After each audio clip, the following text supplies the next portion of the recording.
Hey everyone, how are you doing out there? Hello. Okay, all right, so before we get going, if anybody's been noticing in the chat that what's been going on here between myself and Bottom Dollar Outdoors, what's going on is there was a 6.5 earthquake, and it's still listed as 6.5 on USGS. Of course, they may downgrade it, but at place Chalice, Idaho, which is about 50 miles north of Sun Valley, the big ski resort. And so for me, it's 130 miles as the crow flies. And here, all we felt was just, I didn't feel anything here, actually. Neither did my daughter. We're from California. Her husband goes, "Oh, earthquake." And so, yeah. But yeah, so it's over there. So far in checking all of the news reports and everything else I find, no damage being reported yet, but up in the mountains up there, it may be hours before we get reports, and no reports of any deaths or injuries yet. So everyone, keep your fingers crossed on that. All righty, let's see. So who's all here? Okay, all right. The Shadow, the Ultimate Gray Man, is here. Bedtimes with Charles. Lori's here. Bottom Dollar Outdoors. Jay is here. Michael 58's here. And those are the only ones that are making comments so far. So, And I'm just a little gray dot on your screen. yeah. Oh, Jay, you may not be a gray man because all your gray hair fell out, but now you can either claim to be Telly Savalas and say, "Who loves you, baby?" or pretend you're Yul Brynner and just glare, and they'll run away. Yul Brynner's famous for "So it is written, so shall it be." Moses. Yeah. Ten Commandments movie. Yeah, he's also famous for the gunfighter. Mm-hmm. And also, I am the king as I am. Don't remember that one as well. Yeah. And in the king. All right, so we're going to go ahead and get this going here. Hey, Jake, how's it going? Hey, you finally got notification? Yeah. Recently. Yeah. So that's why if everyone gets that email I send, the video I post, Tuesday mornings usually or Mondays about everything coming up during the week, that has all the times of all the live streams I'm going to be doing. So. Unless, of course, he chickens out on Thursdays. Oh. Something about having to do some field work or something. Well, this Thursday will be the last Thursday talk I do until probably October, maybe November, depending what the weather's like. But yeah, I need to be out there in the fields working, losing too much time. Okay, so, all right, we're going to talk about being the gray man. And so this is I pulled this off of a website and what they had going on, because they had a big article on it, and talk about gray man theory, art of blending in during a disaster. I take exception with that. It's not always during a disaster. It could be other problems, and we'll talk about some of those as well. And it deals with resources, urban and wilderness survival. The gray man theory is a way of disappearing into a crowd so you can move around unnoticed when a disaster strikes. Like I said, it's not just a disaster. The idea is you can conceal your preparedness by blending in the crowd before or during an emergency. Again, not necessarily during an emergency. It could just be a heightened awareness time. And it's not necessary to conceal your preparedness. It's to conceal yourself and or your family. All right. So that, some of the stuff out there, they aim it directly. Oh, it's for disasters only. No, it's not. It can be used at other times. So there are other times, like, if there's a fire or something going on, and you don't want to be seen around, you shouldn't be the one lighting the fire, by the way. Or there's something going on that's not an emergency, but it's heightened awareness. Big crowds starting to get rowdy. After a big soccer game, baseball game, football game, court ruling, something like that. It's the time where you want to just blend in and exit stage left without anybody seeing you. All right.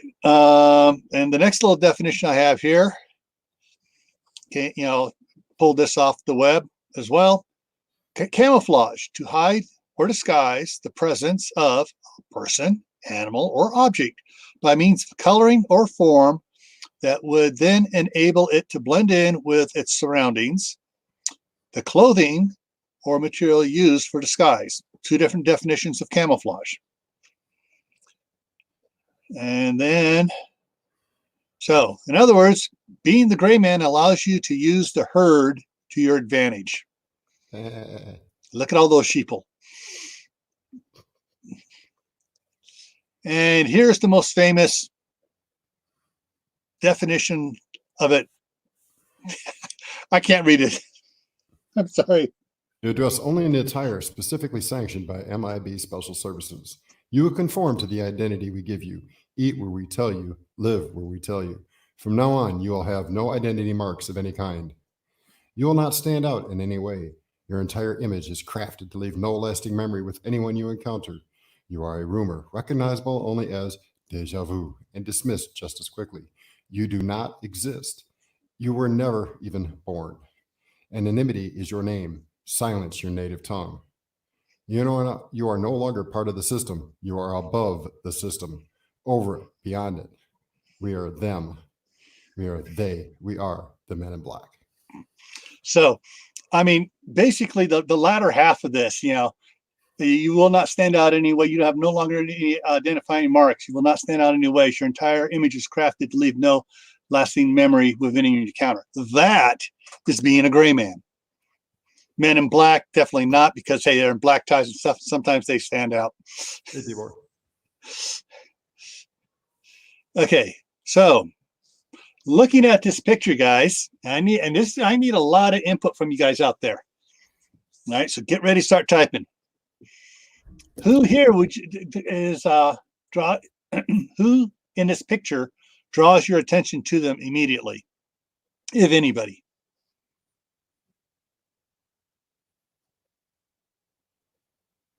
Now, the only one that drew my attention immediately was the person that happened to be dead center here, because of whatever in the heck they have their hair done up with something on there. But looking around for people that are what was that? Said it looks almost like a yarmulke. It's a Jewish headwear. Yeah, but it's it looks more like I'm thinking it's something she has tied up around her hair or something similar. But looking around, you look at all the different type people and who's standing out, who doesn't stand out. Well, this black shadow right here, just over here, kind of just stands out. Of course, I got a bigger screen so I can really see it good. But the idea is to blend in totally. And can you tell who is not? That's the Umbrella Corporation. Run, hide. Yeah. So, yeah, you don't want, bright colors definitely stand out. And of course, then to your advantage too. If you're in like Walmart and you have a kind of a peach colored shirt like I do, I blend in with everybody. Nobody remembers me. So take part of it with the thought that you need to dress according to your environment to blend in.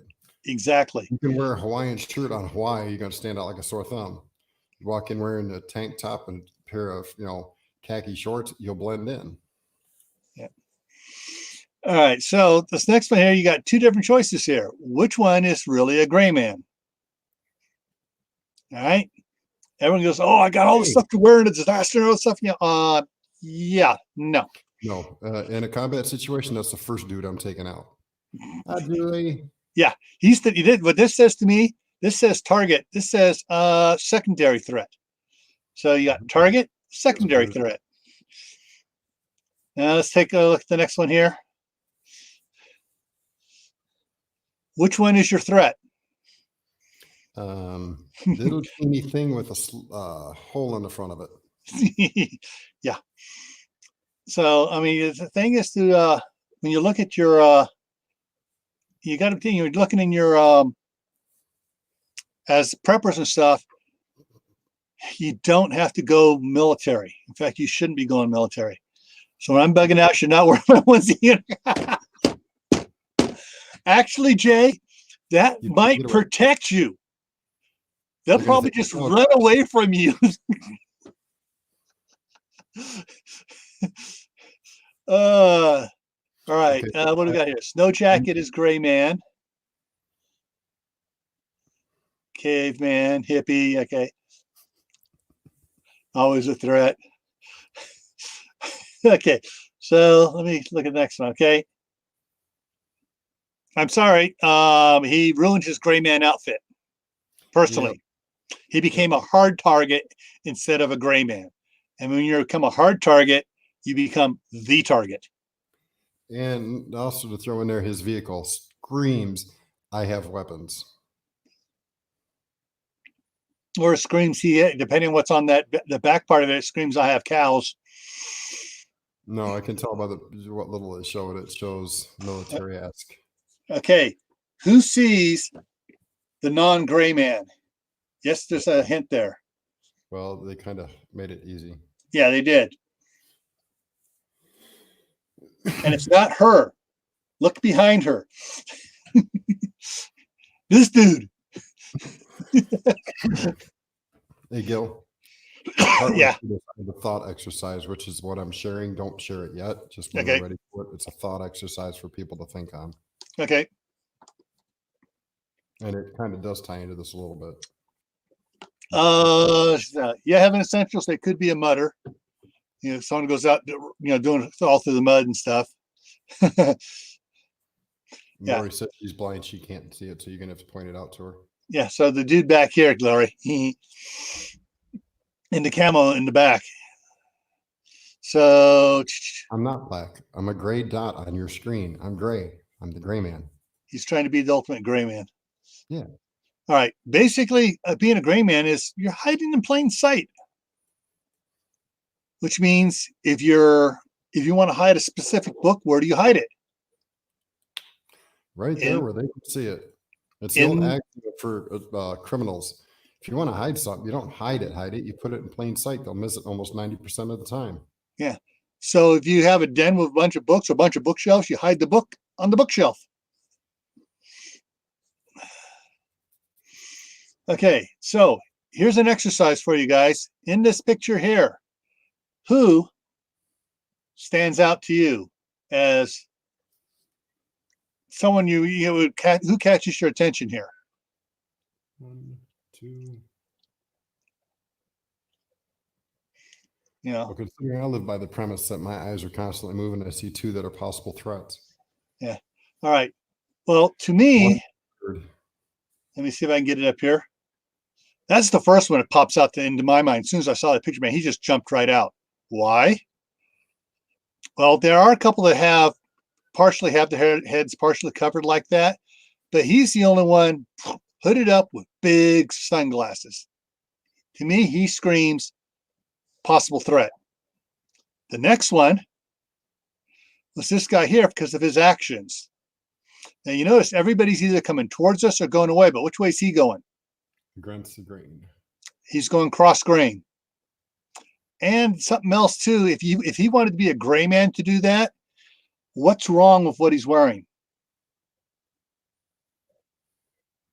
The hat. It's got big white letters on it, which draws your attention.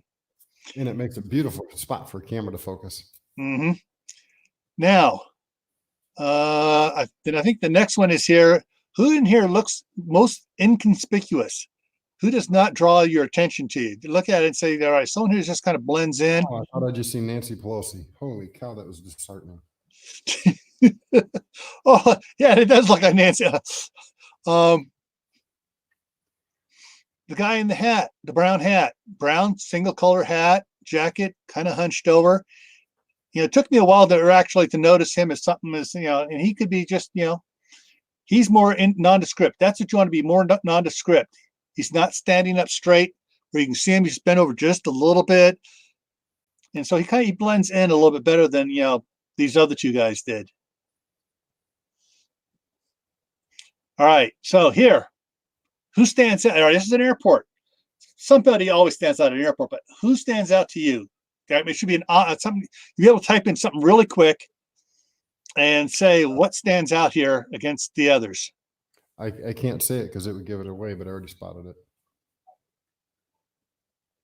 All right. Everybody looking? Red jacket. Yes. What? Boom. No. When we are fashion taste. When we are at when I used to go to the airports and stuff to do tests and stuff, and we'd go to check the wait times and stuff at the airports. First thing we do is look for the person with the brightest colored coat on. Caught our attention every time. That person, time them, and see how long the wait times were. The next one that kind of stands out to me, having dealt with airports and bus terminals and stuff.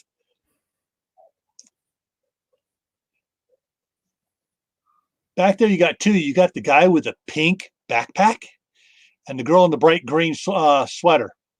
Two colors stand out. Yeah. What was that, Dave? Again, no fashion sense. Yeah. All right. And then there are a couple others here. We got one other one. Okay.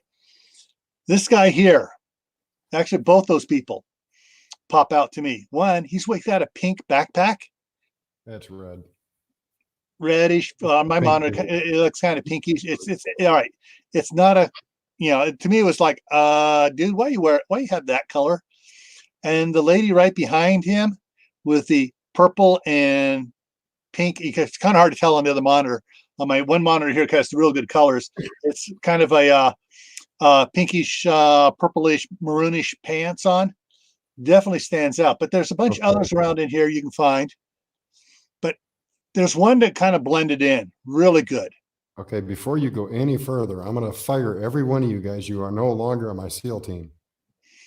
Your circle is actually half over the one guy that should stand out the most. For one, he's practically all by himself. No, hardly anybody in front of him. Two, his hands are in his pockets, very tight to his side, and he's wearing a trench coat. If you've dealt in security, that's the first thing you watch for. Is a guy wearing a trench coat in an otherwise unnecessary environment. Well, yes. I'm looking at some of the other coats though. Some of these other people are wearing in here. I kind of looked at him, but he kind of blends in because there are people in suits and coats and stuff. These other ones are the colors stand out. Okay, and look at his pants. Look at it. Move your circle. You'll see it better. Oh, I can't move the circle. It's built. I saved it into it. But yeah, his pants. You see how baggy they are at the very bottom? Yeah. Obviously, they don't fit correctly. So it's not something he wears as a regular. You haven't seen my pants. Well, hey, just because you lost weight. No. I wear pants long and baggy like that, so when I sit down, it doesn't pull up above my shoes. Look what Jay, what is Jay? No, actually, he wouldn't be DHS because we don't wear trench coats. Now the other one here, I wanted to point out. Look at this guy here in the green. He's got I don't know if you can see it, but he's got a dark colored backpack on. Cut pants a little bit lighter than the backpack and the jacket and stuff. His backpack blends in and it doesn't stand out right away. So if you're carrying stuff in a backpack, you want a backpack that blends in with your jacket, doesn't stand out, unlike his, which stands out, unlike this person's white purse, which stands out.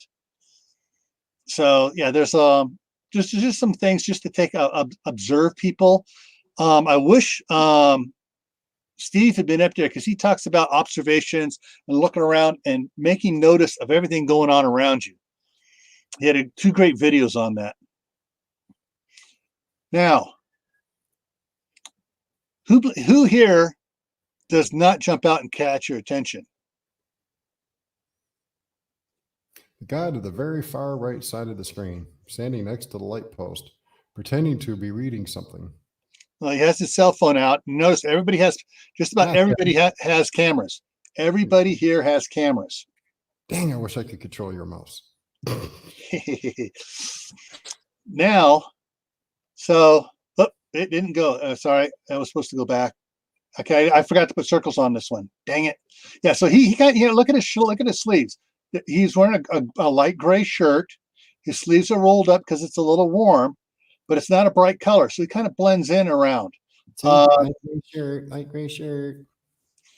Now, you got the white shirts back here. You got some other colors back there, but this guy here in the back, his backpack there also blends in. Almost missed it when I was first looking at it.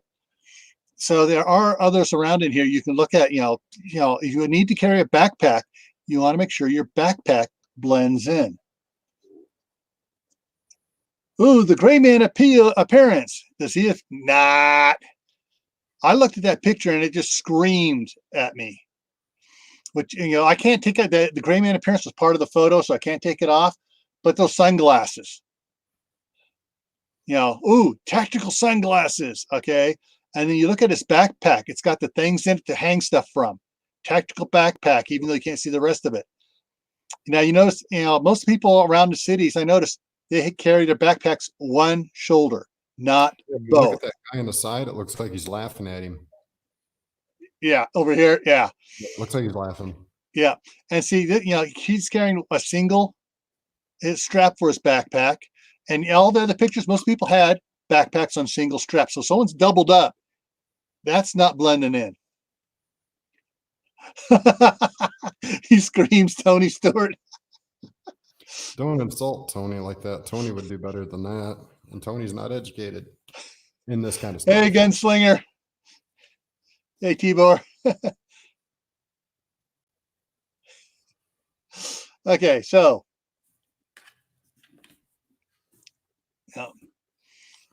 other than the guy standing on the double yellow line here, his backpack, not bright, kind of blends in. Yeah, he's got it double strapped up where some of the other ones walking around have their single. You look at his pants. Are they brand new and everything? No, they're worn. You see the wallet wear here on his pants. Too much. Yeah. To me, it says student. Yeah. He's got the hood pulled up, which, depending how cold it is, may or may not blend in. This photo, I did not until after I had already pulled this photo to use it. I found this photo also used in the article where I was gathering some other information from later. So let's go on to the next one. Plain Jane. Okay, what do you want to do? Dave? Huh? You said something? No, I just said goodbye to Lori.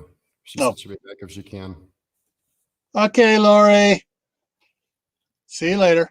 So Plain Jane, everybody's heard about Plain Jane. She's so plain, she couldn't attract attention if she tried. Well, I'm so broke I can't even pay attention. Say what? Okay, so, all right. Which one here do you think is the most Plain Jane? Well, if you go from left to right, number 3. The one with the on the right here. Yeah. I agree. Pants are kind of saggy. They look well worn. Her jacket looks kind of worn. She's not somebody you're going to remember 20 minutes from now, unless you're somebody like me who pays attention to everybody. Yeah. And for a female of that height, she's not skinny and whatever. This one here, you can tell a little bit skinnier, pants a lot tighter. This dude here with his leather satchel and coat. Yeah. It depends where you're at. He might blend in San Francisco. But yeah, I would call her the gray man. I would not pay attention to her normally. Your favorite mod is here. Hey, Kathy. See, that's all I had to say. He knew I was talking about. So yeah. So but the one in the middle, I have to give her props for trying to hide a little bit. And that's one of the things too. Sometimes you just need to cover up a bit. All right. Don't expose everything. It draws attention to yourself unnecessarily. Okay, is this gray person? Not, but this was in an article, talking about being a gray person. What's wrong with this photo, everybody? Look at it and tell me what's wrong with this being a gray person. All right, the fact that she's wearing an OD green shirt, V-neck, which is military issue, and her boots are not standard hiking style. They're more of a combat style. Can tell by the tread, the sole. And the fact that the backpack she got has Molly all over it and screams, "Tactical!" Exactly. I mean, I could just hear Steve going off on this. But yeah. All right. Here you have a hottie in a tight shirt, tight pants, a tactical backpack, the boots. They have to see more when they stand up. But yeah, they are kind of combat-ishy. But that I might let slide. But the tight shirt and the tight pants for a hottie, no. That is she's not being a gray person. She's being a target. Don makes a point. What did Bottom Dollar say? She's she's already gone down. She's open for pack because hey, she's already blown her cool and guys are starting to come after her. Heavens has a better comment. I wasn't going to go there. I wasn't either. I was trying to be a good little boy. She's single, no ring on her finger. Not necessarily. Hey, I've been married. I haven't worn a ring for 30. I mean, married 32 years. I haven't worn it for 29 years. Because I almost got my finger tore off.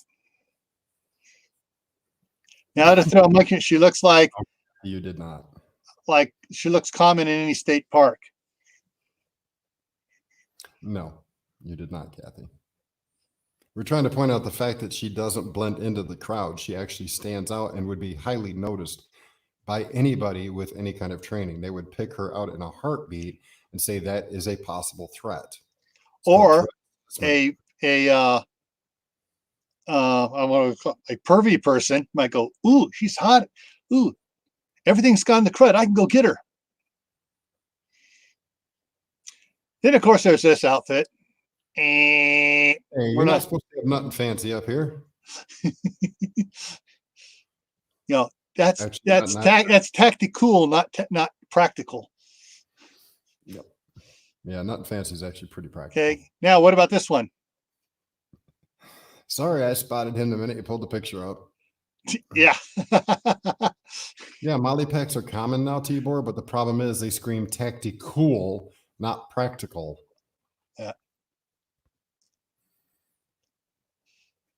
Okay. Yeah. So, being a gray man doesn't mean painting yourself to blend into the wall where as soon as you move, everybody sees you because as soon as you move, you stand right out, especially if you try to walk across the street. The building's moving. Okay, Kathy. Sorry.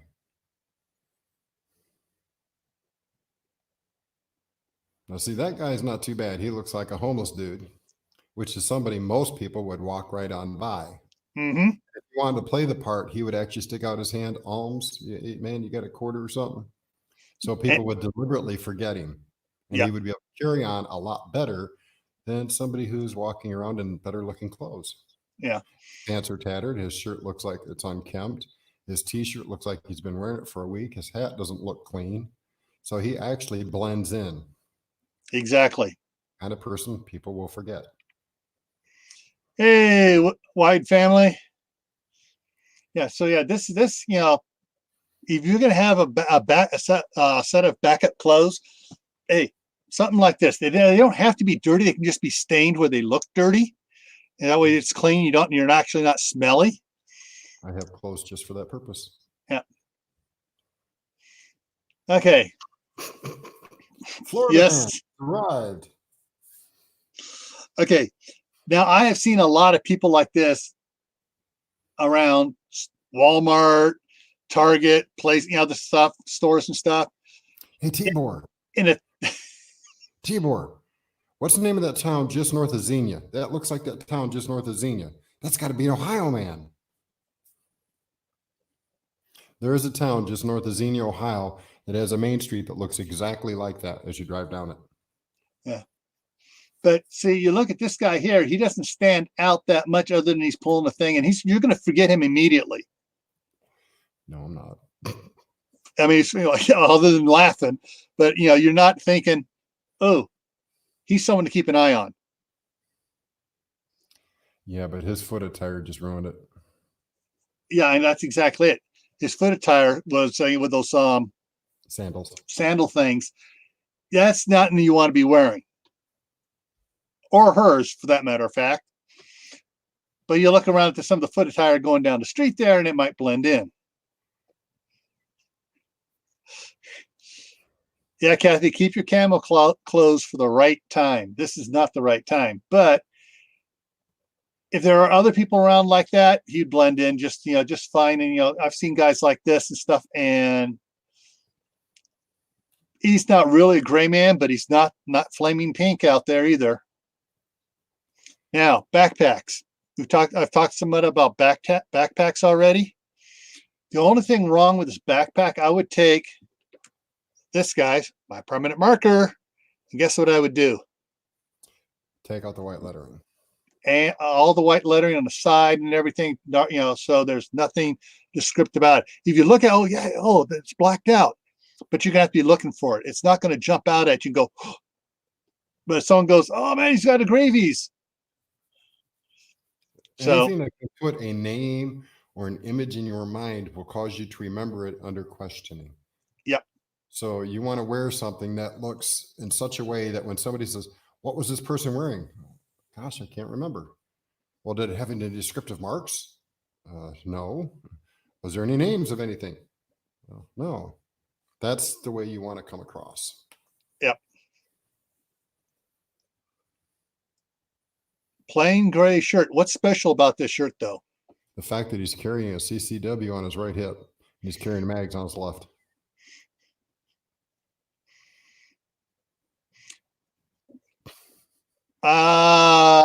Looking at my close one, I don't see that, but because the way the hips are coming in here, but he's got his arms out to make it hang straight more. But the bottom, it's not a taper cut. Yellow Springs, that's it. It's straight across. That's what that guy was. He was the sanctuary. He was the hippie, huh? Probably. But yeah, you look at the shirt here. It's got the square bottoms on it, which means it's fashionable to be in or out. Out.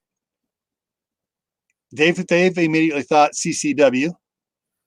Yeah, because if you look very carefully at the right-hand side, you'll see the way the shirt is wrinkled in a different area. Very far. That's your left, right there. Over to the very far right. Looks like there's a stain right there. That's the butt of the pistol. You can tell. If you look over on the left side, a similar wrinkle but smaller is present on the left side, which is mag carriers. The reason I know that is I have worn them many times, and when you first start wearing CCWs, you always look in the mirror because you want to make sure, am I printing? Is it showing? So you kind of get used to how it looks. You get really nervous when you first start, which is why I recommend for those who get a CCW, and please carry and train with it, stand in front of the mirror and make sure that when you first put it on, you can't see it. Then walk around your house for a couple hours. Don't touch it. You bring attention to yourself. I don't know how many times I walk to my local Walmart and watch the CCW carriers constantly reaching back and readjusting everything around just to make sure it's not showing. And well, when they're doing that, it shows. Yep. I showed a couple of women earlier, but unfortunately, nothing really came up when I typed in gray woman. Because they're hiding. They're good at it. Yeah, they're good at it. The cameras don't pick them up. So I still need to check out, but have you heard about a check-in for Cal? No. Now, All right. Oh, gray shoes. Those are perfect for my gray man outfit, right? No, stick out like a sore thumb. Yeah. Because if I change out the white shoelaces, well, you still got white marks on it, but Oh, still. actually, those shoelaces are embedded into the shoe. They're stretch laces. They don't come untied. Okay. Get out the magic marker. But I would, no. For some reason, these just stood out when I was looking at a whole bunch of shoes. They're like, no. People may think that may be great for gray man, but not. That's better for gray man in some circumstances. If you got Levi's on and stuff, your shoes aren't going to stand out, and we'll see why later on here. Remember this picture here later on. Man, they stink. Holy cow! Wow, Gil, get some odor eaters or something, will you? All right, yeah, this is beyond gray. This is way later. This picture popped up from the road when I typed in gray man, and it popped up. So I figured, I'll share it, see if anybody recognizes him. And but this, anybody see the Book of Eli? I've seen a couple episodes of it. So he has a weapon, but it's not flashy. It's in his backpack. And I was going to put up a bunch of other photos of from the front and stuff. He has a hood. I don't think I ever saw him wear the hood in the movie at all. Pull the hood up over his head. Not to mention the fact that he's also got a bayonet that's easily pulled down and deployed almost instantly. Yeah. Carrying a pistol in his right hand at the moment. So, but yeah, I mean, for most of the movie, he would look like everybody else out there in the movie. Yeah, and even less threatening the most, which was the big mistake for some people. Okay. Hey, what are you doing with my picture on here? Get it off here. Come on. Now, guys, check this picture out. Tell me what's wrong with this picture. Look closely, and I'll try to make it a little bit bigger. What is wrong with this picture? There are some things that are right with it, but there's one thing. There's actually 1.5 things that stand out to me. Is very good. Shoes, exactly. And remember those boots I talked about? If he was wearing those boots, it wouldn't stand out. But this one here shows, he's got nice shiny shoes on there. He's not who he thinks who he's pretending to be. And those actually look like police shoes. Actually, they look more like postal worker shoes. Because I used to have a pair. Those look like the Red Wing postal worker shoes. Yeah, I know cops around here that wear shoes that look just like it too. Yep. It's a conspiracy. It's the police and the post office. They're after us. But you look, his jacket's kind of dirty. His pants aren't that dirty. Nope. All right. But now forget him now.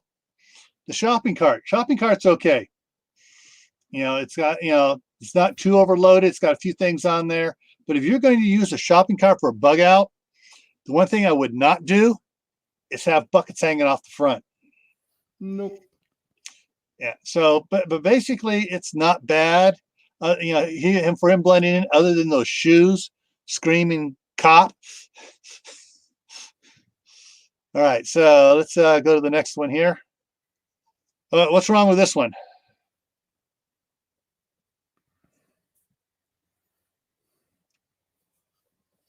There should be one thing just jumps right out you and screams right at you. Pay attention to me.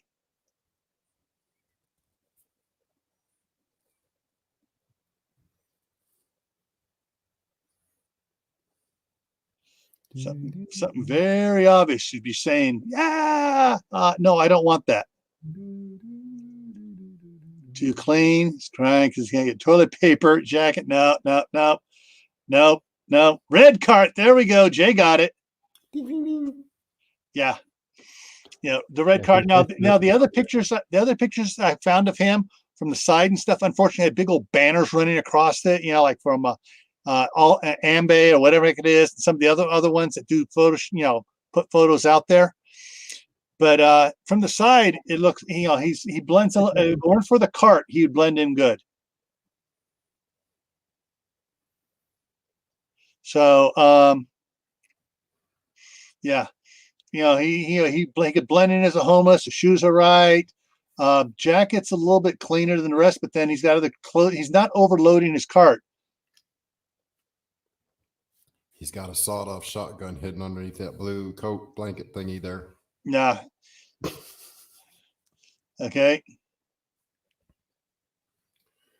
Now this guy I think this guy's got it about tied up for if you're going to try to dress like anybody dressed like him. Look at his cart, not too full. Yeah, he's got a backpack in there, or not backpack, one of those duffel bag square ones. So if he needs to, he can grab that and go. He's got just a few things in there. So if you're going to take a cart and try to carry stuff away, this would be the type setup to have. Fishes and loaves. What we are doing is discussing what is and is not gray man, to help make sure everybody understands that certain things are gray and other things stick out like a sore thumb hit by a hammer. Yeah. So we're nearing the end of this. And then I have a fun little game to play. Yeah. Now, the interesting thing here I noticed about this is especially for us that have wash our hands all the time and clean hands, he's wearing gloves. And if we're ever going to play, like if you're going to try to play a homeless person, brown tattered gloves. They have those cloth ones you can pick up at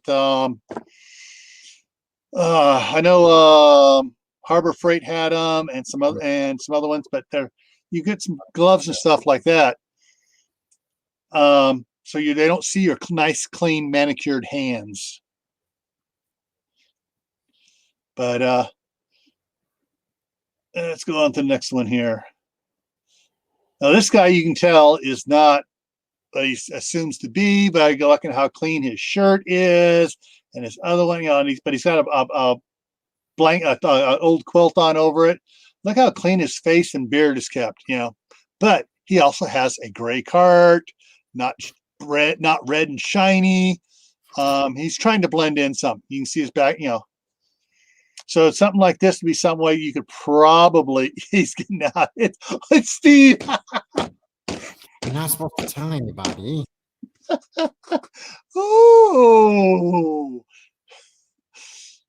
Steve's not going to be very happy about that one, Julie. No, that's one of them carts that you put signs in the front of. Yeah. It's So if you're going to be using a cart, you want to use a gray cart or a wire cart. You don't want to use a big red one. It screams, I stole it. All right, it screams, look at me, remember me where I'm going. Remember, keep your eye on the red. Okay, so, all right, bring that up here and let me go ahead and escape out of that and take that down. There. Oh, I don't want that up there. I want to get the other one up there. We're not talking about that tonight. Hey, Keith. All righty. All right, I got to get something up here set up for the next thing here. So basically, guys, there's an article.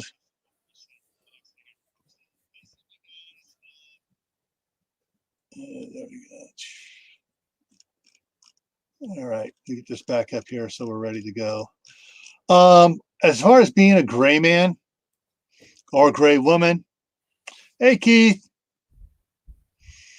there's your clothing needs to be muted, not bright colors, So sort of like, hey, got a couple gray shirts up there, a blue denim shirt. I muted, earthy tones of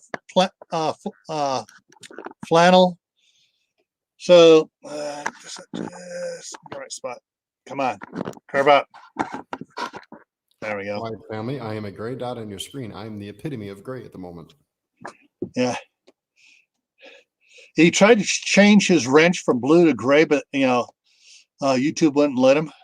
And I'm wearing a gray shirt. See, gray here. So I'm all gray. Well, you can do who was the artist that did all the stuff in the grays and earth tones? And he was famous for his dark pictures. Depends, Gunslinger. Oh, where are you at? If you're okay. in Texas, yes. All right, Gunslinger. You brought up the next point I was going to do. So I talked about some of the hats in there. Is this hat a gray man hat? Sure is, if you work for them. Yeah. Yeah. So basically, I wouldn't want to wear that hat. And you talked about cowboy hat in certain areas. I beat the heck hat like this one here. Kind of blends in. But you're talking ball caps. You want something that's not too bright, no logos on it. I got this one. I got a medium green. I got a dark green. I got a medium brown. You mean this one isn't good? Nah. Damn. Well, there goes my hunting outfit. Hey, Jay, be careful. I'll turn both these lights towards me, take my hat off, and bend my head down. It's brighter than my flashy thingy thing.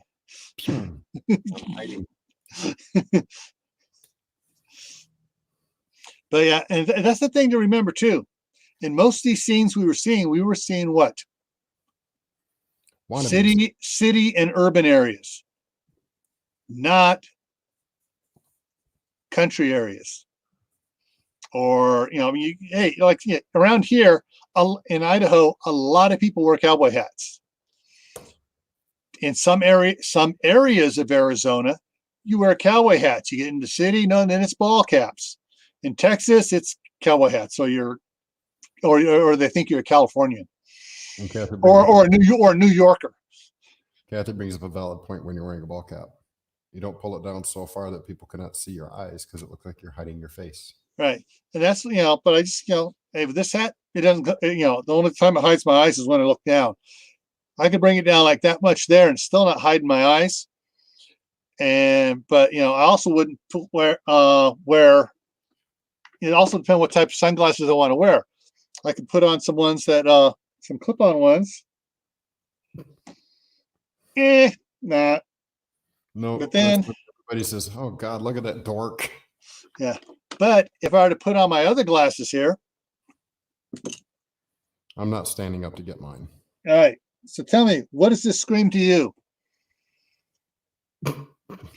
You're out of touch with reality. But hey, don't feel bad. I've actually got a pair of mirrored glasses about the same style. But I only wear those when it's snow. There's about 2 feet of snow outside. Yeah, all right, yeah. FBI, cop, aviator. Yeah, well, these are aviator sunglasses. I got these back when I went to the police academy in '86. Again, out of touch with reality. You're too far back in time. Yeah, Top Gun or Southern Cop. So, yeah. So, your eyewear is something else you need to take care of what you're going to be wearing. Transition sun glasses that change. Cool. Those heavy, big old black, tactical ones.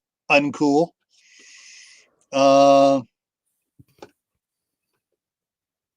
Well, Keith, I was a cop from the time I was 21, so except for some brief periods in between where I went and made some real money in construction.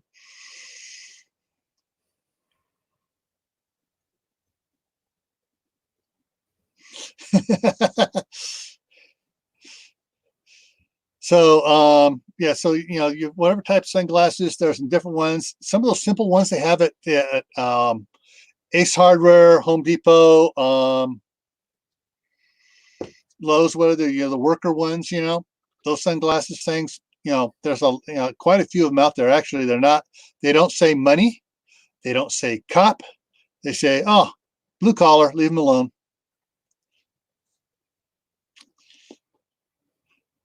Bow cough, elbow cough, elbow cough. Thanks. What other, Keith?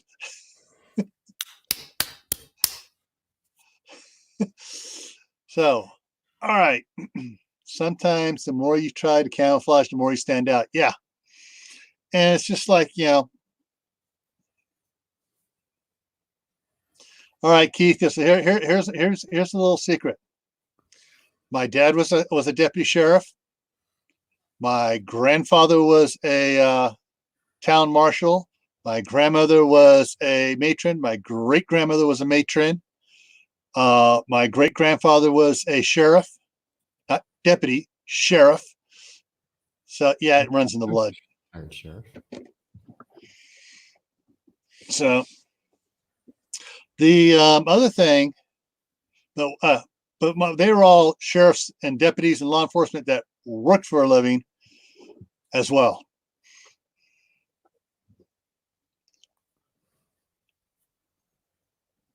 So one of the things to think of, all right, so you got your eyewear, your hats, gloves, footwear, pants, shirt, jackets, there's some really nondescript jackets and stuff that are really cool. And almost forgot. Come on, come off there. Yeah, down. Simple green jacket. Yeah, it's plaid on the inside, but otherwise nondescript. Sam's Club. There's a lot of cool stuff out there you can get that's functional, and an excuse to wear my Carhartts. Exactly. That's what I've got here. Carhartts, and that's what that shirt there is. That's Carhartt as well. Banana hammock.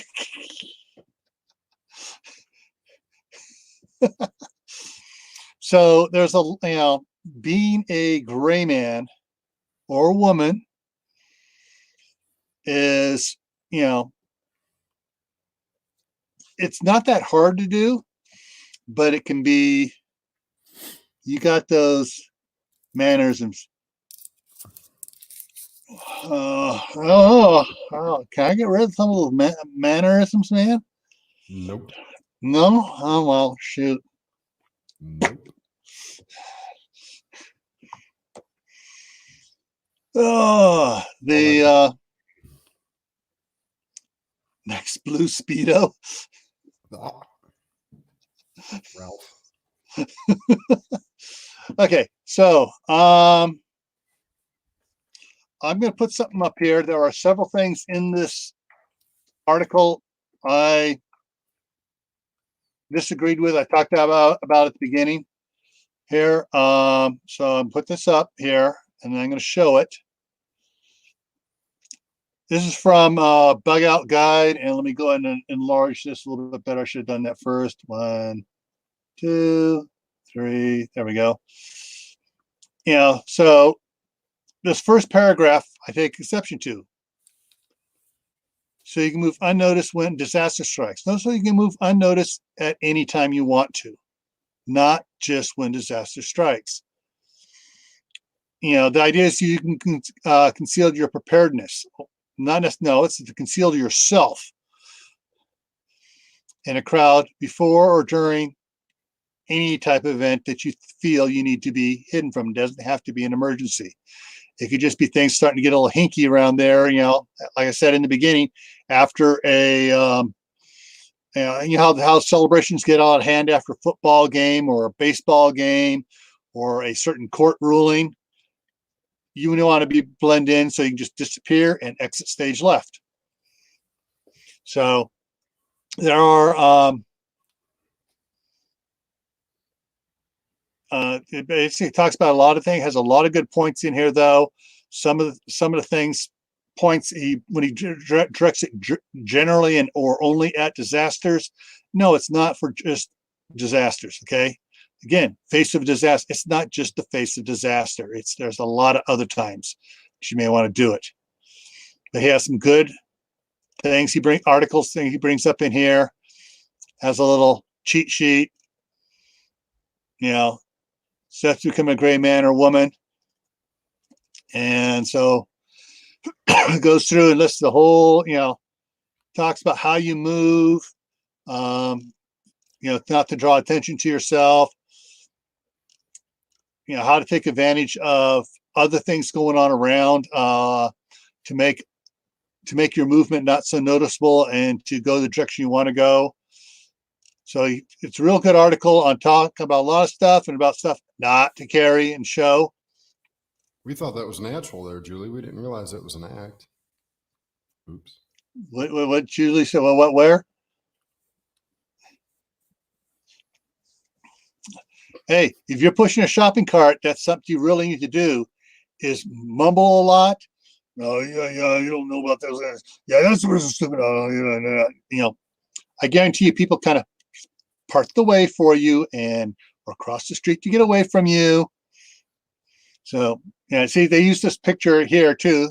I didn't see this picture till after I already pulled it off stuff. But yeah, so there's a lot of stuff. And then there's a lot of comments going down here. People's replies back. Some more kind of some will make some good points. But yeah, so this article here in the Bug Out Bag Guide talks about some stuff. So it's something there to look at.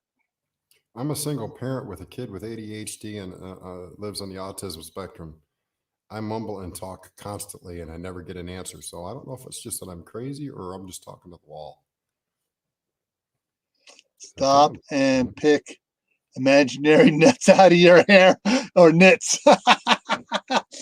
Take on, stupid. Oh, that one tasted good.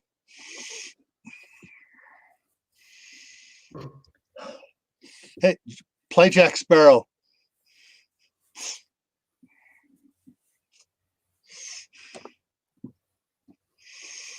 You're not. Moo shopping for me. Okay. The biggest. Yeah, the only way you're going to pull off a drunk man is if you actually get drunk once in a while, seeing how it feels. You don't drink, you ain't going to pull it off. No. You're welcome, Julie. You know that was meant with love. Is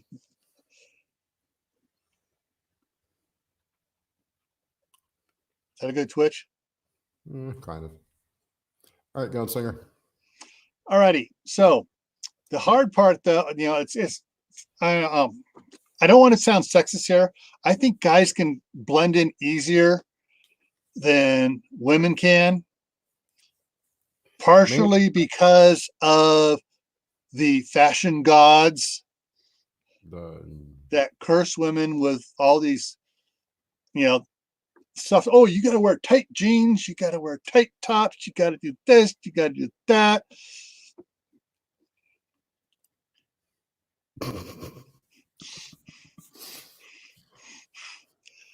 It's not meant that way, Kathy. What I'm trying to say is, if there's going to be a target, who are they going to pick on first? You know why I say me? Because I walk with a limp. I deliberately present myself as weaker than I actually am. So I allow my limp to be noticed. So when they get stupid and think, oh, he's an easy target, they're going to get a rude awakening. Yeah. One of the things is, my wife jokes about is she doesn't have to worry about having it hard to pretend to be a guy. AA cups. So she just puts on baggy shirts and the baggy coat, and her hair's cut short now, and puts on one of my baseball caps, and she can just disappear. Be nice, Jay. All right, Jay. We're not going to look at those incredibly nasty wall art pictures, okay? Please, no. Because it's not always the women that are nasty in them. And some of the guys the one with the guy wearing a thong was just wrong. You mean the guy wearing a thong and a pink tutu? No, he had the pink thong and his pants hanging halfway down his butt. Oh. But away from that is there are going to be people out there who are going to draw attention, and you let them draw attention. Matter of If fact, you those- see those type people in those Walmart pictures, you kind of just, if you have to go walk by them, you kind of put distance, you will kind of veer off to the side, put as much distance as you can without drawing attention to yourself. You walk behind the crowd that is gathered around such obscenities. Yeah, Tibor, so long as you're traveling with her, yep.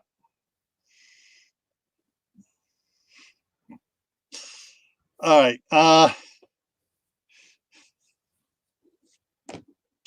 Big dreams.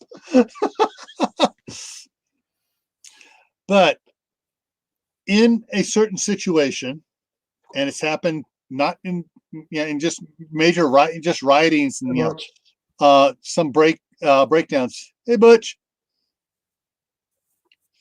The problem is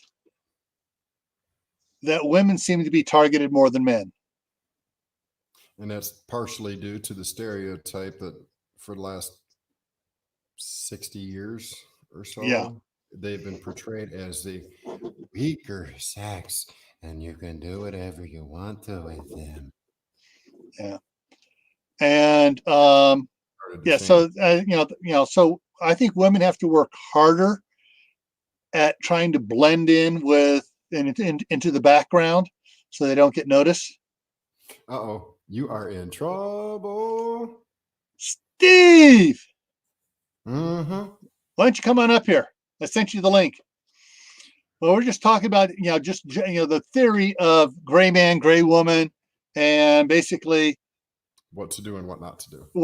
exactly. What stands out, what doesn't, what is good for being a gray man, what is not ideal, what is common sense for being a gray man, gray woman, what is not, different things to do. And yeah, see, Steve makes a good point. How all it has to do with body language and positioning.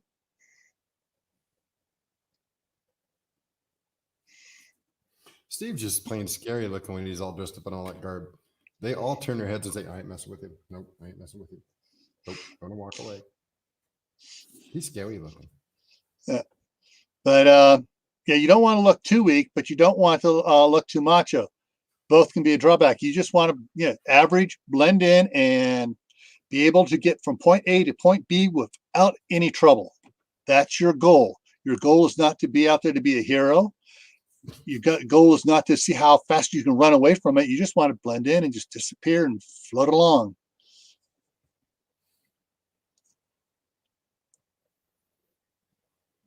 I just act blonde works all the time.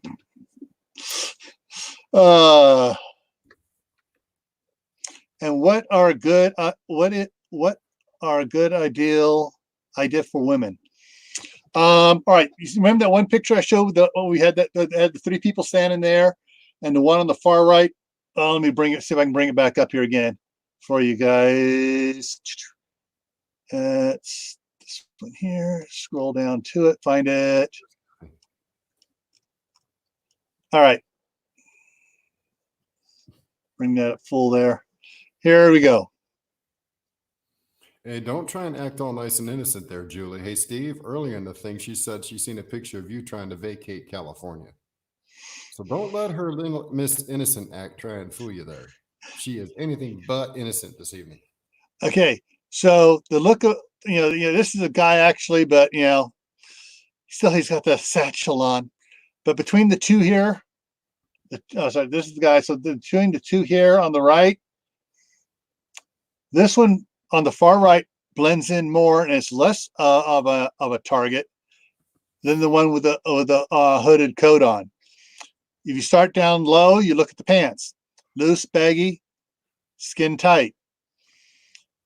The jacket here is contoured to a body. This one it hangs loose on.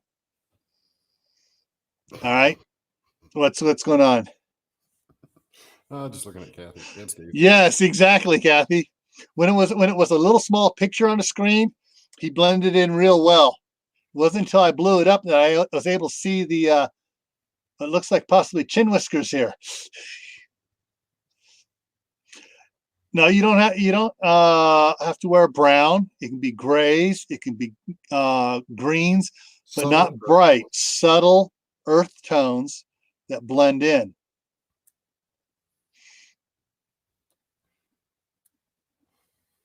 I bet Steve, he was. He was Steve just was listening in. So, Steve. He hides. yeah. Uh, oh, Kathy. Oh, I gotta put that one up.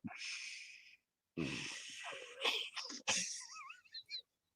think Yes, I've seen a few of those out there too, but not Mhm. usually with a haircut like that. You have not met some of the women that run around the state of Ohio.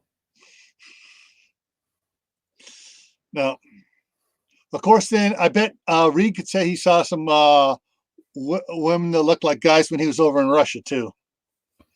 You have that. Yeah. But yeah, so there are, and let's see here. Let's go run back up. Let's take a look at some of these others here. Gray man, not. We look at some of those. We had pick out different ones in here. Pick out different ones in the group. Who stands out as a threat, or not threat, but who stands out as odd. And for those who just came in, boom, that guy there, first one that caught my eye because of those oversized sunglasses, and he has the hoodie pulled up over his face, and it doesn't suit him. This guy here, because he's going cross grain to the crowd, and then the white writing on the hat stands out. Something I would remember. This guy here, you'd not remember, with the brown hat, bent over, just trudging along. So these are some of the things we talked about. No. Hard target. No. Cool versus tactical. No. See that Steve on the right and nothing fancy on the left there. Yeah, I mean the one on the left here, to me, that's like I said at the beginning, that's instant target. That's the threat. That's the keep an eye on. There's different things that stand out. Different things. People, colors, bright colors that stand out, and different things. So, and it's like this guy here. It's like I said, the sunglasses and the wearing both straps on his backpack in the city. No, especially when they got the little things for hanging stuff from on it. No, Molly. plain Jane. And now, too tight pants, too tight top, carrying a tactical backpack. No, that's not gray man or gray woman, and definitely not. And joke. Yeah, I mean, I'm hiding. Nobody can see me. I'm the gray man until I move and try to walk across the street. Dressed down, kind of grungy looking. It's going to blend in. Nobody's going to give him a second thought. Grandpa, everybody's going to chuckle at, even though he's got a camo top on. But a plain backpack, if he has lettering on it, you want to color it out really quick. That's where your friend, the permanent marker, the wide one, comes in. Gray shirts, not better. Not better. Not better? No, the other way around. Better not. But different thing, muted colors. The only thing wrong with him that stood out was his shoes are nice and shiny, new shoes. And somebody's undercover there. Wrong color cart. You got a bright colored cart. People are going to remember it. People are not going to remember this guy. Probably not going to remember this guy.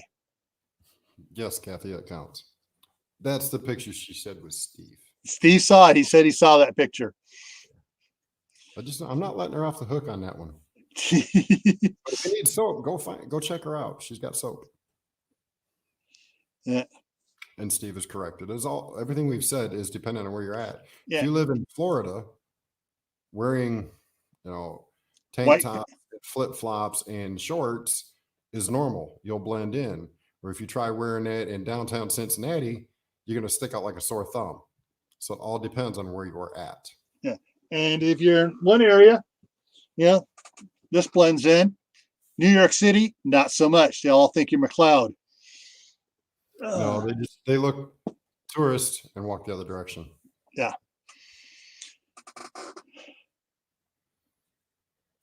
Yes, it's a delayed read. Yeah. But actually, the delay tonight's actually not that bad. It's only like a 3-second delay.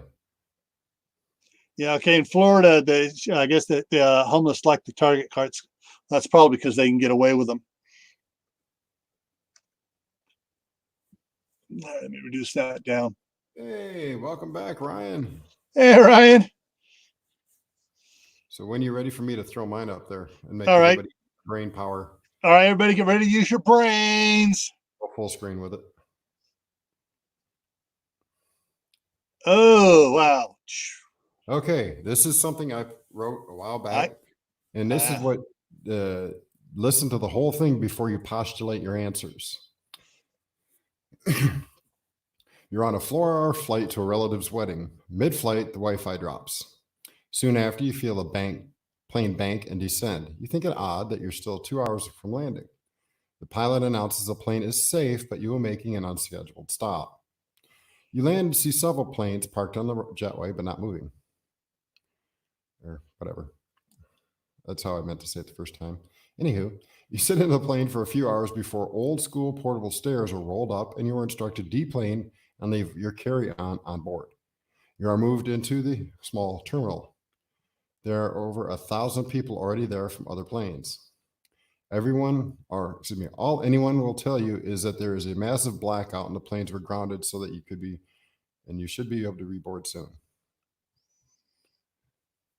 And for you to stay calm. And it should not take more than a few hours. You ask around, you're 15 miles from the nearest town, and it's small, only 20,000 people. From the terminal, all you can see is cornfields, a dark Mickey D's, and a dark gas station. The airport has power from its emergency generators, but cell service and internet is down. The food court is operational, but cash only. Hence the reason you should always carry cash. But anyway, water is running, but at low pressure. As you are reboarding soon, they tell you they will not unload the luggage. The terminal is packed with people as a few more planes join you. The cable TV and the terminal are blue screens. Locals are saying the local radio is reporting a massive power outage and that should be fixed the next day. Rumors and fear grows. People spread rumors the Russians, the North Koreans, a solar flare, Iran, the nation was under attack. And it goes on and on and on as far as, possible rumors. And that Trump has dissolved the government and has declared himself president for life. A super volcano, goes on and on. Anyway, you were the 100th person to ask the teenage at the Soul car rental if you can get a car. And she said there are 3, but his computer is down and he can't rent it to you. The airport is handing out free water. Day turns into night and you notice fewer and fewer airport workers. In the middle of the night, all the emergency battery lights come on as the airport generator goes dark. By morning, panic has set in and several thousand stranded passengers. Water is no longer running and all the airport employees are gone.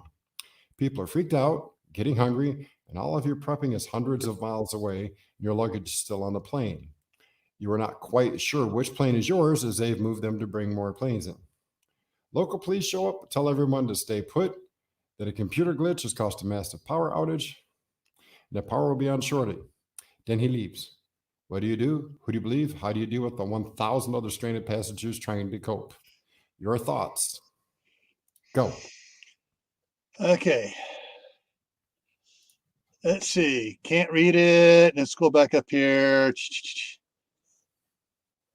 Let's travel without carts. No delay. Okay. All right. So, first one's Fishes and Love said she read it on your Discord and it gave her anxiety. How long did you break for? Was it grounding? No, that she was asking Ryan why he took a break. All right. Jay, I would have been gone before the employees vanished. Julie says, it's like a sweet bedtime story. I expected no less from her. Bedtime horror story. Break into food machines. Steve, there's a rule, Steve. Your ticket says a plane description number. That description number is what the terminal or the air traffic controllers use to designate what plane it is. The actual tail number may differ from most tickets. Yeah. Not always, but some companies, the tail number and the number on your ticket do not match. I know that from personal experience. Yeah, I know Southwest changes numbers. Same plane just changes numbers on it.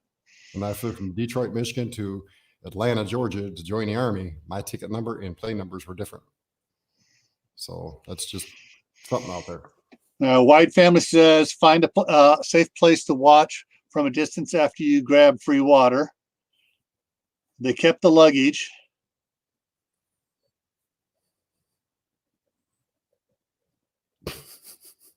Don't drink the water. It's got chemicals.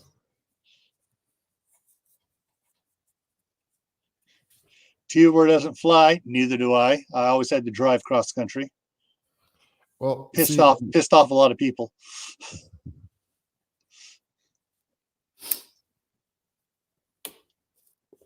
First thing you should have done the minute you realized that all the internet and everything was down and cell phones were down, your butt should have kicked into overdrive and started going from not white, not yellow, but to orange in the Cooper color codes. Your head should have been on a swivel. You should have been taking in every bit of information, whether it is hearsay or not. You should listen. Now, I'm not saying you should follow the rumors and believe they're true, but listen to the anxiety in other people's voice. Those who are getting more anxious are going to be the first ones to lose it and cause issues. You want to distance yourself from those people.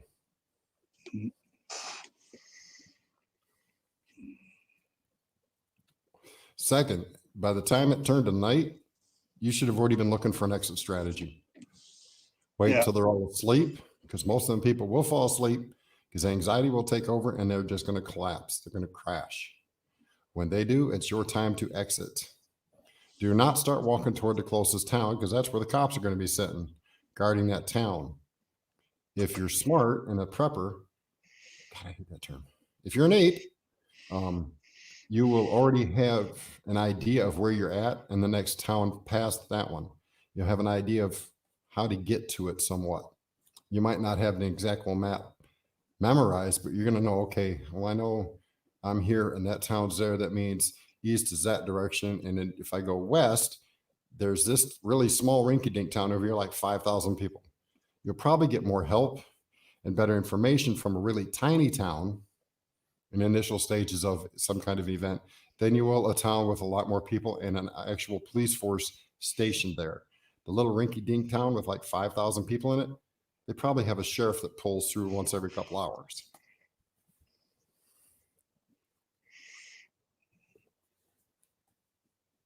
Payphone. Very, very, very few of those. No, they're still around airports. There's a lot of them around airports. I ain't been to an airport since 1985. Yeah. Ain't going back. That's one of the few places you can find payphones anymore is airports.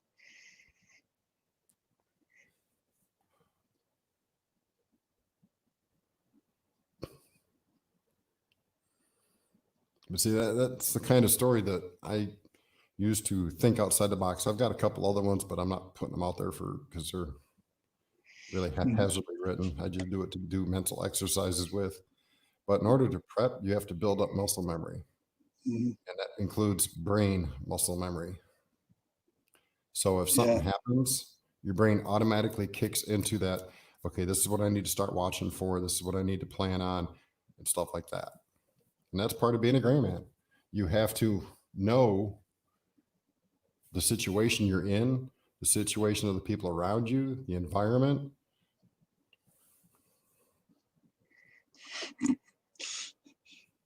Papa, Delta Papa, I know what you mean. I'm playing war out myself. Yeah. If the electricity is down, the phones aren't going to work because the switching stations need electricity to power the phone system.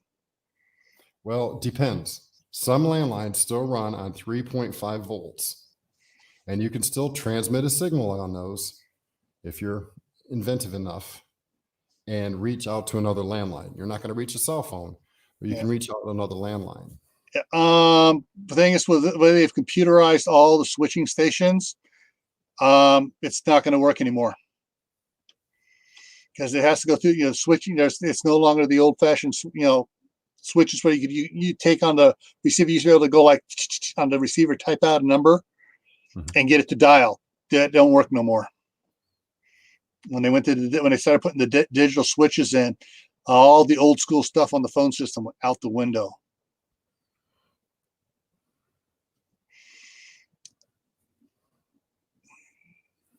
That's the best book.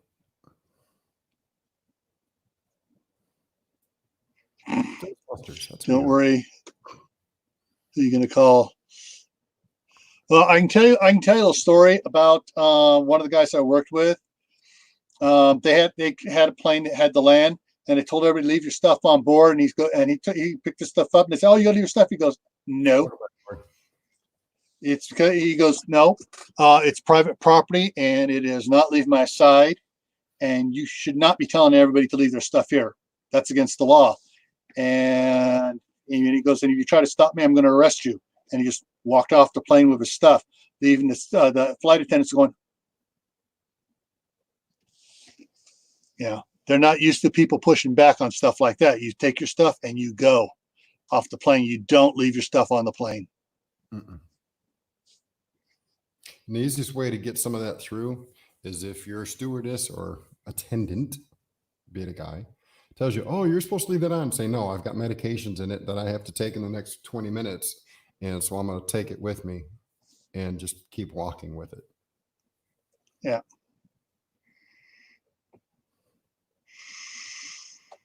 All righty. Fishes and loaves, I just do mental exercises. And I know sometimes some people can get anxious with those, but sometimes that little bit of anxiety, if you can work through it, will help you work past it. Yeah. Just don't overdo it. Did Steve say goodbye, or is Steve still out there lurking in the background? I think so I would like his input if he's still here. It's okay, Lori. It's on replay. Is it live or is it Memorex? It's digital. Oh, gosh, not again. Now I feel like Max Headroom. Nah, I can't do that. Okay. Hey, Julie, most of us are, but we try not to tell others. If you can't tell that I'm not. Hey, Lori, it's, everybody here experiences one form or another of a place where we have to stop, breathe, focus on something to calm down. There's nothing embarrassing about it. Don't worry about it. We all have experienced it at one point in time in our life. And Steve is still here. Yeah. He's formulating his response possibly. He's just not going to respond. I really would like to pick his brain on it, though. I don't know. He's grown so much here, he might not have very many brain cells left. He is definitely not in regulation.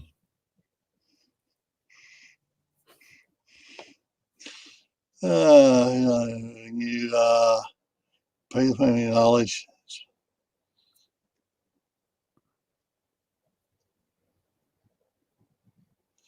Yeah. Okay. Similar to this, what Dave said in his little story there. No, I'm trying to keep going from going squirrel here in my mind. There was a book series by Mike Wentworth called EMP, and we'll be right back. It's a great mind teaser in the beginning. How what he was going to do with, he's out on a business trip, salesman, and he goes out to start his, he goes to the thing, everything goes down, goes back to his car won't start. He's about 5 miles from the motel. He walks back to the motel, everything's down, and he realizes what's going on, but he has no gear with him. Great way he lines things out and that starts working on stuff.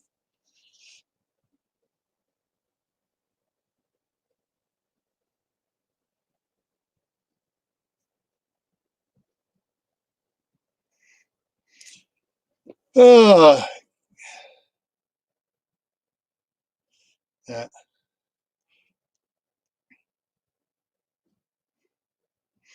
Well, Kathy and Julie and the rest of you out there, you know, if the it's starting to get to you guys here, the what do I call it, the shelter in place syndrome here. I'm sure that, you know, Dave and myself, you know, we have our email. Our emails are on our channels. They're also in the bottom of all my videos and stuff.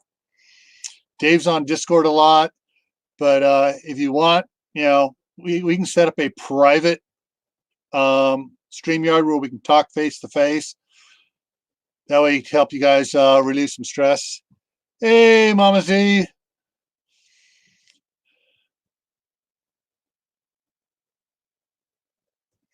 So, anyway, so I was, you know, with Dave's thing about blending in there and trying to take a step back and being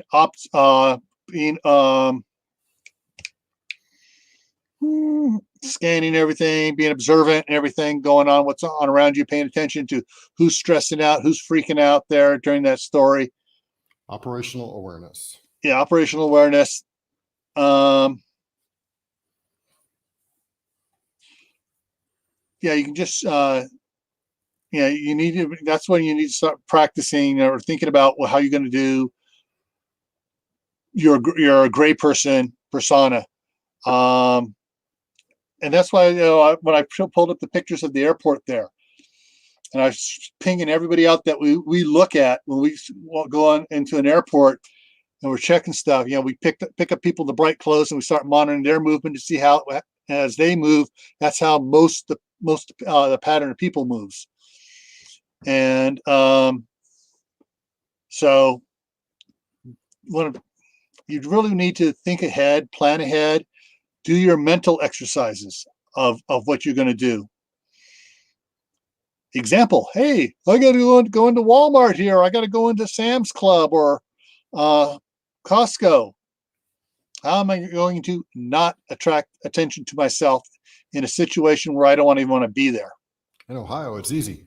You wear bright, flashy clothes. Everybody ignores you.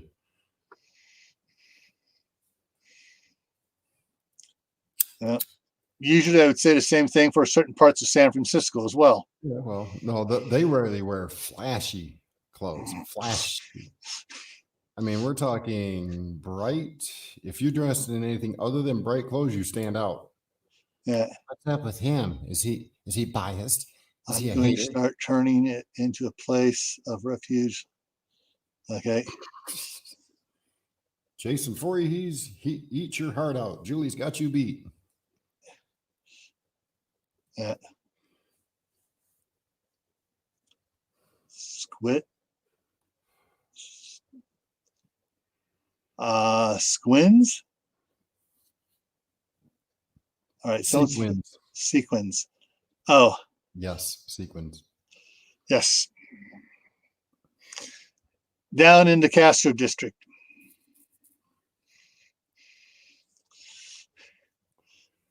Yeah.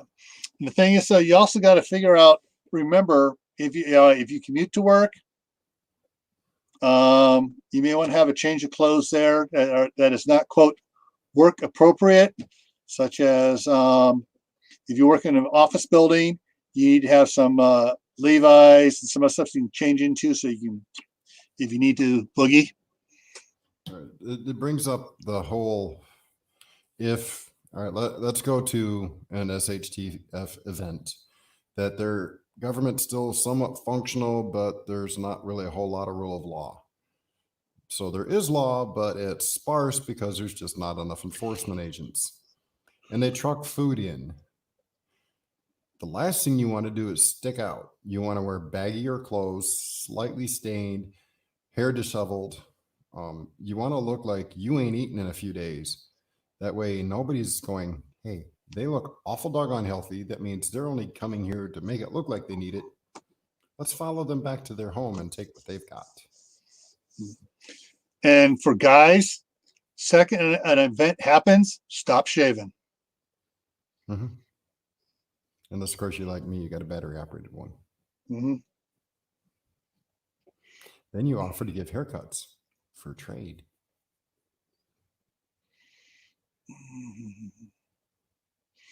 Dang it, I lost the other one. Yeah. Yeah, I can just see Julie's outfit already. She's already showed it to us. She's going to dress like a guy. Gonna wear tight clothes, hair done, makeup on. Yep, she's going to look like a guy. She'll pass. Now in other words, she's going to do the stippling to make it look like she's got 2 days of unshaven. You didn't see the picture? I could have swore I showed you that picture. She put it up on Discord. Oh yeah, you did. Yeah, okay.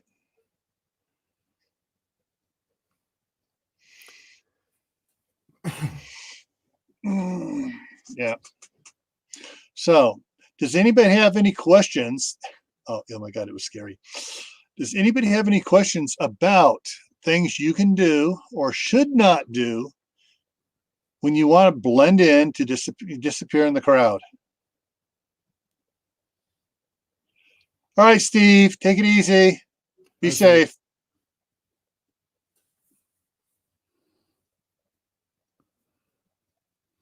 Now, see, it depends on where I'm at. Now, if I have to go through Detroit, the first coat I pull out is my leather jacket. Because where I used to live in Detroit, everybody had them. And they pretty much still do. Yeah. So it fits in. Now, when I go up to where I used to work at the casino, I wear a denim jacket because that fits in. So, I mean, having multiple clothes for different areas is always a good thing if you travel. Yeah. Do not grill your steaks outside. I will.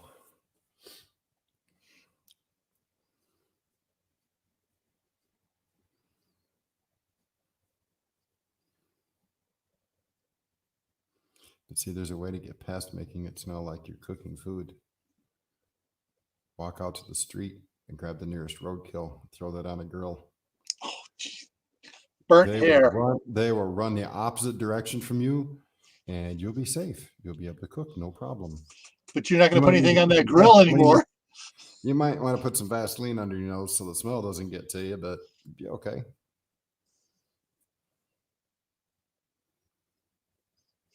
Hey, perfect look, Jay. Keeps everybody away from you.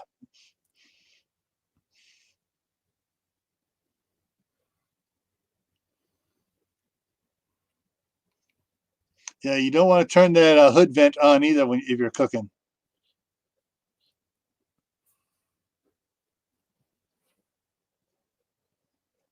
Yeah. That's the thing with wearing baggy, Kathy said, it goes back to what Dave was saying about wear baggy clothes. And thanks for calling me Kathy. Thank you very much, Kathy. You want to tell them how you feel about that one? What'd I say? You said back to how Kathy said wear baggy clothes. So I said, Kathy, back to what Dave. I'm getting tired, guys. You missed White Family's comment, didn't you? Which one here? Right below the one you just highlighted. So, no, it's not, because once you get back home, your wife's not going to let you back, or your husband or significant other is not going to let you back in the house.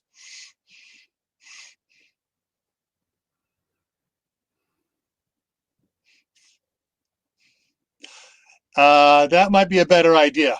That way you can put it farther away from where you're actually cooking at, and they'll just keep anybody from coming in. Or a Dakota fire hole.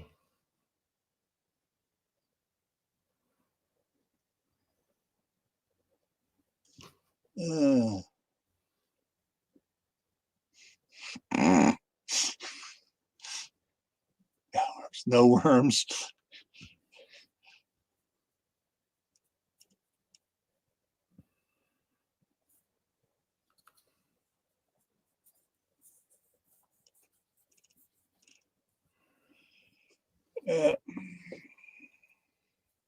So actually, if I need to, I'll get out my theater makeup kit. That way I can put it all back on for Lori and more.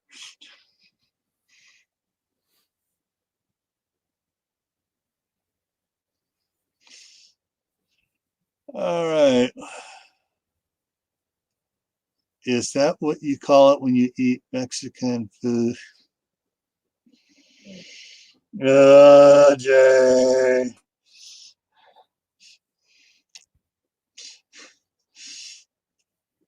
But yeah. So no more questions on appearances, things to do. All right, so go read that article. Remember, it's not just for disasters. It could be other events as well. Other things that cause people to want to, and maybe cause you want to not to draw attention to yourself so you can get out of the area. Like every time my wife tries to get me to go to Tijuana, I want to get out of that area. Yeah, I wouldn't want to be there either.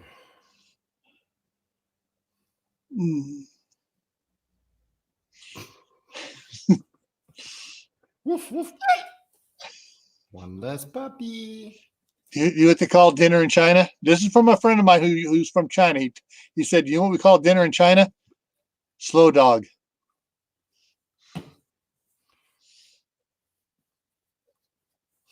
All right.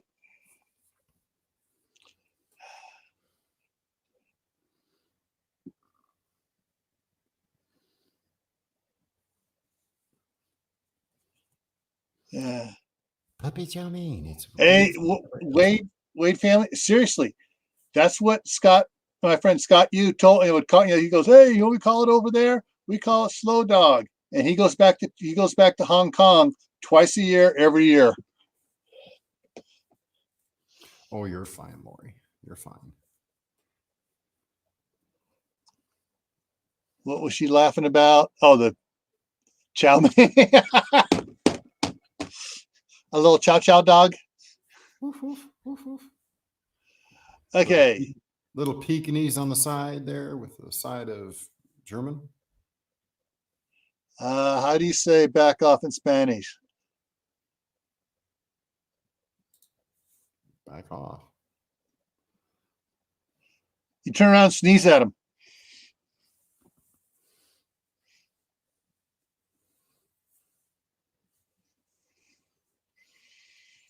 But yeah. I would actually tell you exactly what to say, but it would cause one of two reactions, and I cannot repeat it on here because it will cause Gil's channel to get a major strike. But one reaction was they'll either laugh or two, they'll want to fight. But it's not very nice term in Spanish. Yeah. Yeah, I saw a video on a little video clip on Facebook. Someone had a tape measure out there, was walking the store. Hey, 6 feet back, stay 6 feet back. Actually, you want to keep people, if you remember my walk through Walmart, Charles and I were wearing masks. Federale. If you walk into Walmart wearing a mask, most people will stay away from you because they're going to think you've got it. Especially if you cough in the mask.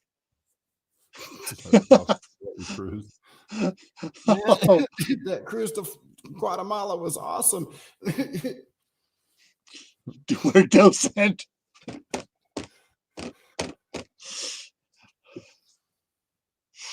I'm sorry, that just brought up a memory from years ago of a women's accessory article. So when there was a lot of problem in San Francisco for people being attacked at parties and stuff, this company came out with this little spray thing that clipped on the bra strap and would spray outward essence of Pepe Le Pew. Oh, I would laugh hysterically.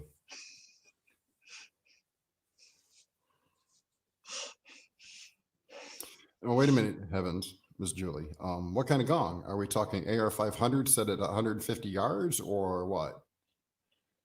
Needs to Needs a needs gong to ring. a gong ring. Shooters will understand my reference. Think Hickok 45. Yep. 200-yard gong. Uh, The best way to hear it is when he takes that 300 blackouts, that silence from it was like 2011, 2012, and the gong is louder than the report and action of the rifle. I like that. I know what you was referring to, Julie. I'm not completely crazy and off my rocker yet. Yeah, I miss him too. He actually put something out last week or this week, whichever it was. I don't remember. He had something recent. Oh yeah. Okay. My rocker, but I'm not completely gone yet. I actually remember the old Gong Show. How many people remember that? Yeah, I was thinking, do I want to bring up a GIF of the Gong Show and have them ringing the gong? Mm-hmm. Chuck Barris? Mm.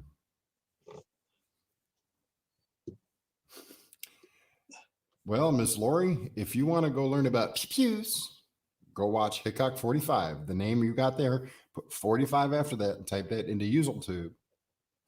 And as long as your country isn't too restrictive and nasty, you should find his videos. He does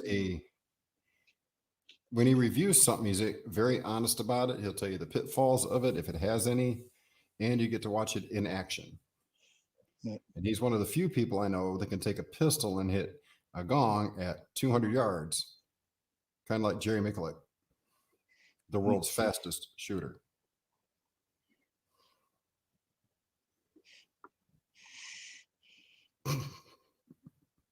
Well, we know that, Lori, but you know.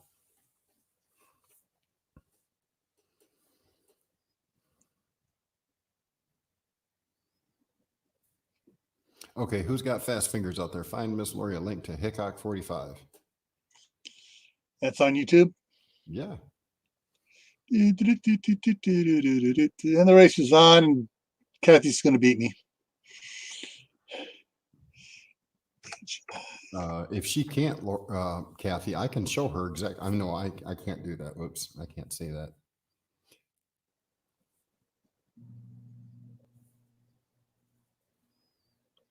There we go.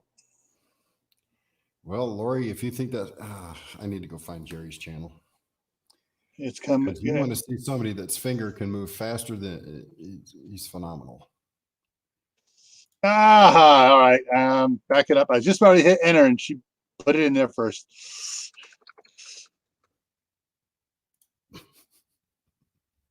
You know, pucks make a deadly weapon. Just ask the University of Michigan. Back when there was a tragic shooting, they handed all students pucks for defense. I thought that was the stupidest thing I've ever seen in my life.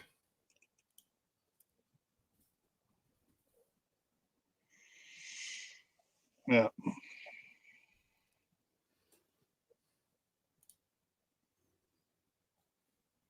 Come on, computer, work. Kathy's asking Lori, is the slingshot outlawed up there? What was that? I had sound from some other source. Kathy's asking Lori if slingshots are legal in Canada. Mr. Gill, I'm going to throw this in private. Would you please transfer? All right.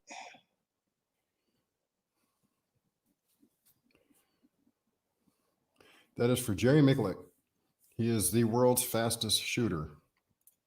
And that's not just a little moniker. Go watch some of his videos if you haven't, and you will see somebody who can make a semi-automatic sound like a full auto just with his finger.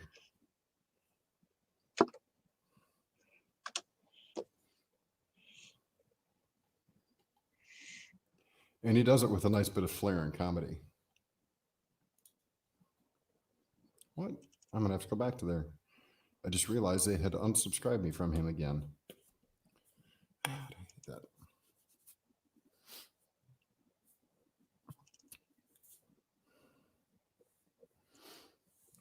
Now, Julie, you know those are illegal in the state you live in.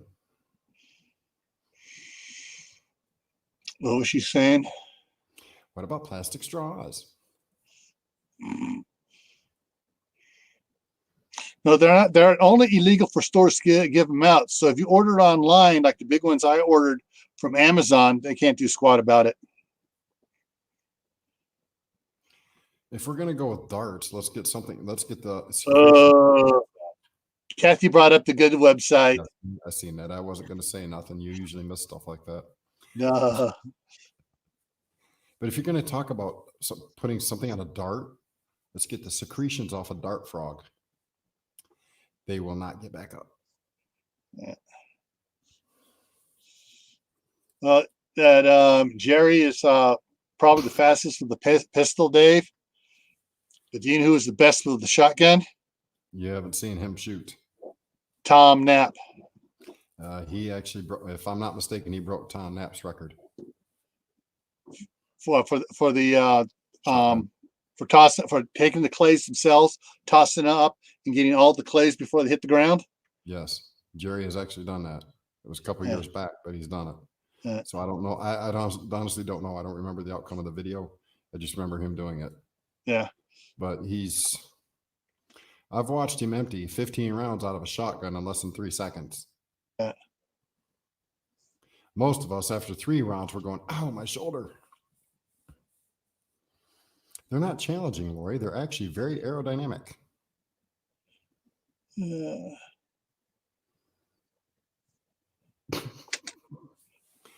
I've seen him take some of the crappiest weapons and make them shoot stupid fast. I've seen him take a high point and make it look like it was a full auto high point. You can't do much to the trigger on a high point. You can polish it all you want. You can polish a turd, but guess what? Still a turd. Tom's record still stands. Does it? 1.87 seconds. 8 clay targets, got them all in 1.87 seconds. That was with a semi-auto and he has the world record for pump action too.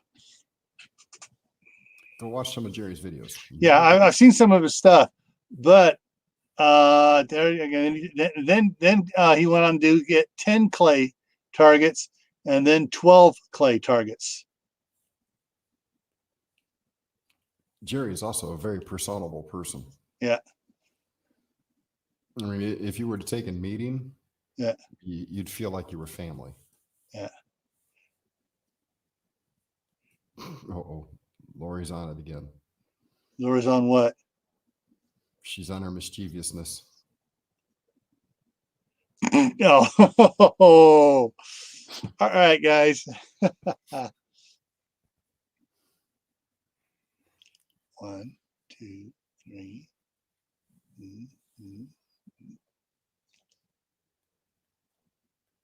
Let's check this out here. Where are we at here? Okay. Virtual hugs. Aww. Remember, you can only do virtual hugs right now. There's no actual hugging going on right now. Physical distance, not social distance. Exactly. And there's a link again for those who may have missed it the first time. Yeah. Physicalness, Lori, not social. Yeah.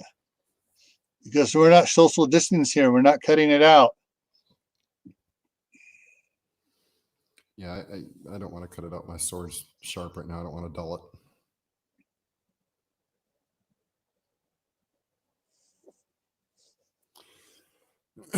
We know, Miss Lori. We were just giving it right back to you. That's all. A little sarcasm is good.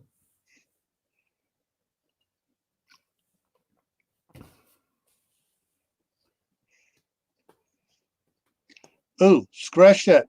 I was mistaken. That was 1.87 seconds with a pump.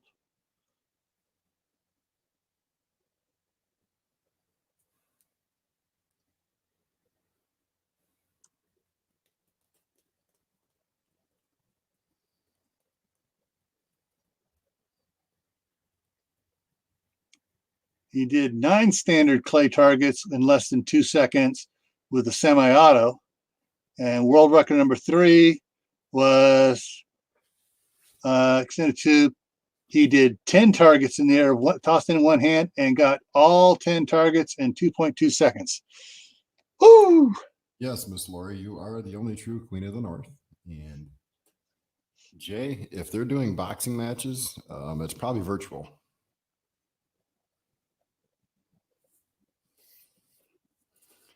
Kind of like the way it's going to be in the future. If you've seen that movie where human goes against cyborg in a boxing matches. Can't remember the name of the movie.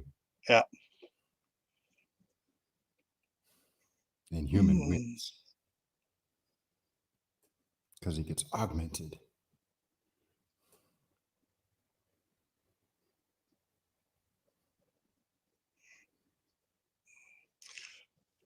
Alrighty.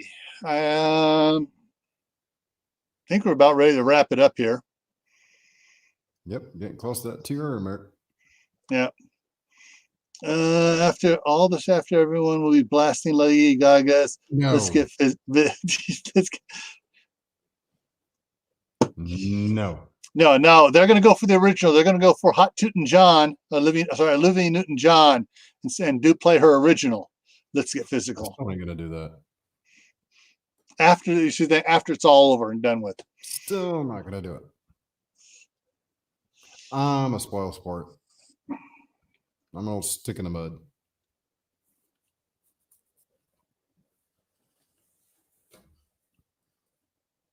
Uh-oh. Send emergency people over to Julie. She's fading. The shed kicked her butt. Yeah. All right. Wade family. Back in the day, Olivia Newton-John, from Grease and Xanadu, was called Hot Tootin' John. Instead of Olivia Newton-John, it was Hot Tootin' John. That's what all the young kids called her. No, neon headbands. Sorry, never wore one. Mama Z, we will discuss that at a later date.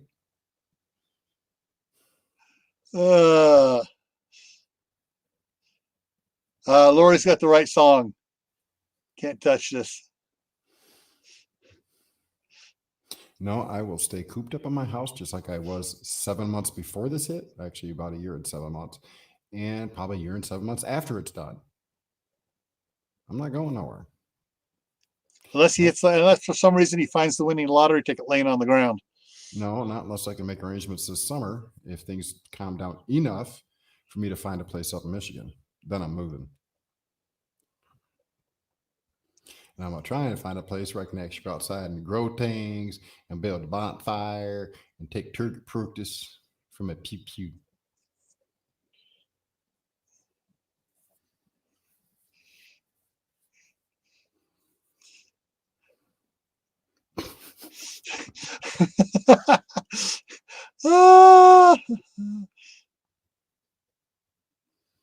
That's right, Kathy. I never see the sun. I go outside to get my mail when it's dark outside so nobody can see my fat belly walking down the street going, well.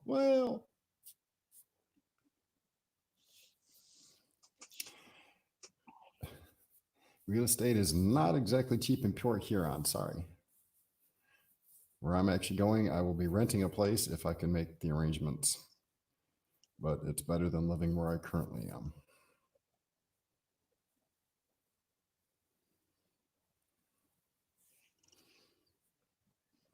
Any place is better than living where I'm at. Except a box. Boxes are not good.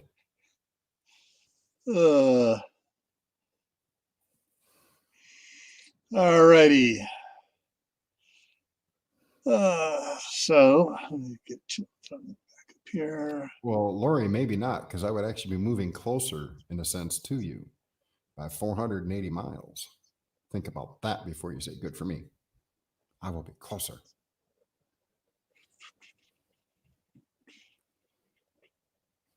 Yeah, I won't forget nobody. Because I won't move into a place unless it's got decent internet. Because if I don't have internet, I'll go nuts.